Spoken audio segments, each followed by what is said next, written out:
2025년 9월, 국제 정세와 글로벌 산업 지형을 뒤흔드는 뉴스가 쏟아졌다.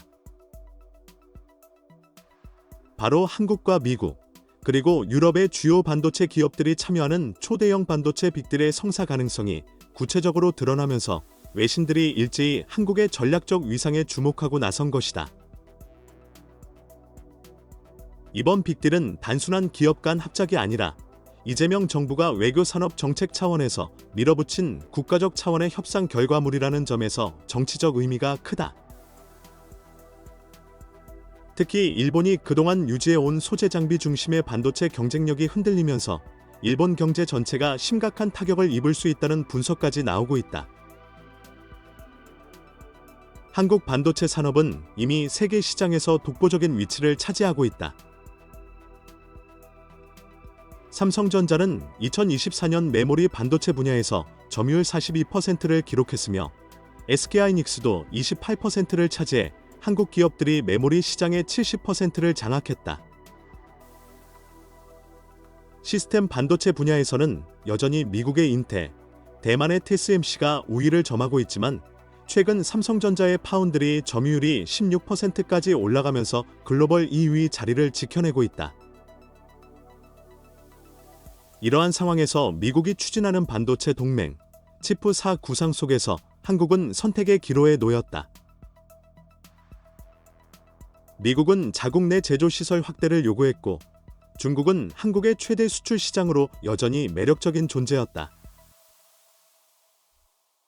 2024년 기준 한국의 대중 반도체 수출액은 약 560억 달러로 전체 수출의 30%에 달했으며 미국향 수출은 약 220억 달러였다.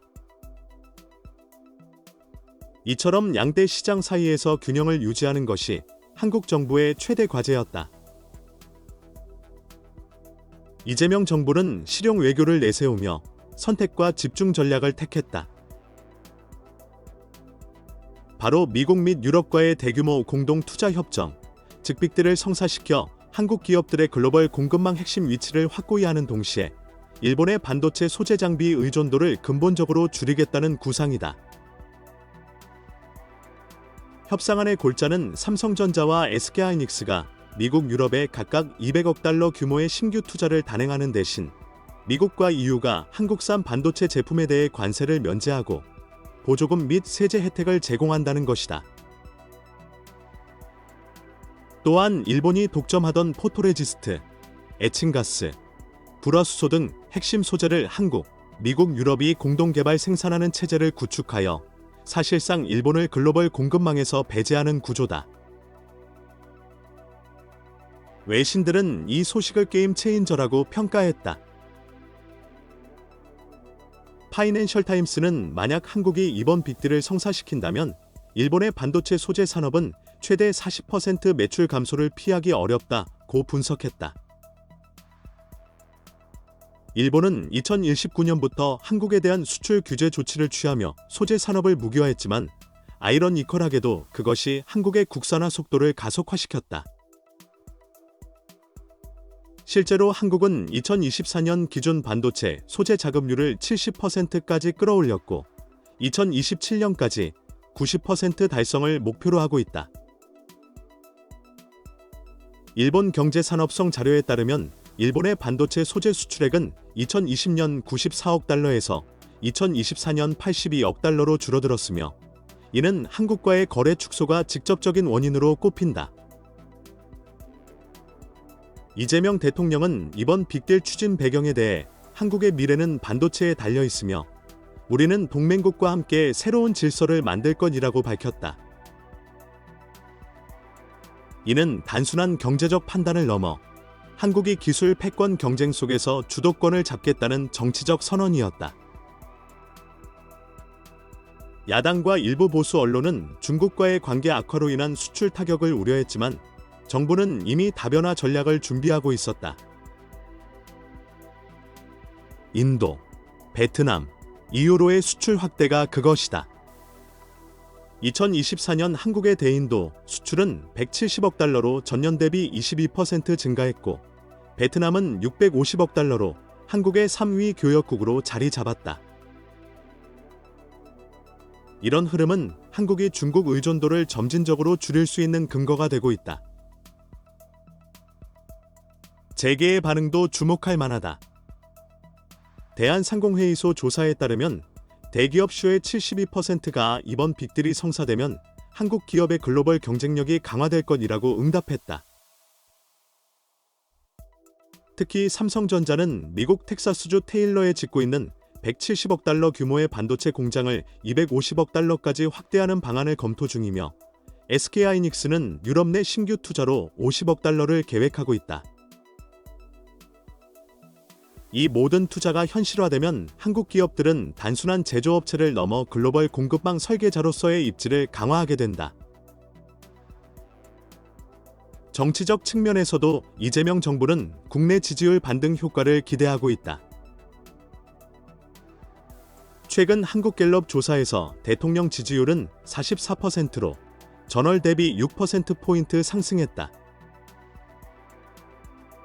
응답자 중 58%는 이재명 정부가 경제 안보를 지켜내고 있다고 평가했다. 이는 국내 여론이 미국과의 갈등보다는 국제사회에서의 한국 위상 강화를 긍정적으로 보고 있음을 보여준다. 그러나 위험 요소도 존재한다. 첫째, 미국 대선 결과에 따라 협상의 지속성이 흔들릴 수 있다. 트럼프 정부가 자국 우선주의를 더욱 강화할 경우 한국 기업들이 투자 약속을 지켰음에도 불구하고 새로운 압박이 가해질 가능성을 배제할 수 없다. 둘째, 일본의 반발이 거셀 수 있다. 일본 경제계는 이미 한국 주도의 공급망 재편은 일본 산업의 사망 선고라며 강력히 반발하고 있다. 일본 니혼게 자이신문은 만약 이번 빅딜이 성사된다면 일본 GDP 성장률이 향후 5년간 연평균 0.3%포인트 하락할 수 있다고 전망했다. 셋째, 중국의 견제다. 중국은 한국 반도체의 최대 수입국으로 만약 한국이 미국, 유럽과만 밀착한다면 중국 시장에서의 점유율 하락은 불가피하다. 실제로 2024년 한국의 대중 수출은 전년 대비 8% 감소했다. 그럼에도 불구하고 한국이 이번 빅딜을 추진하는 이유는 분명하다.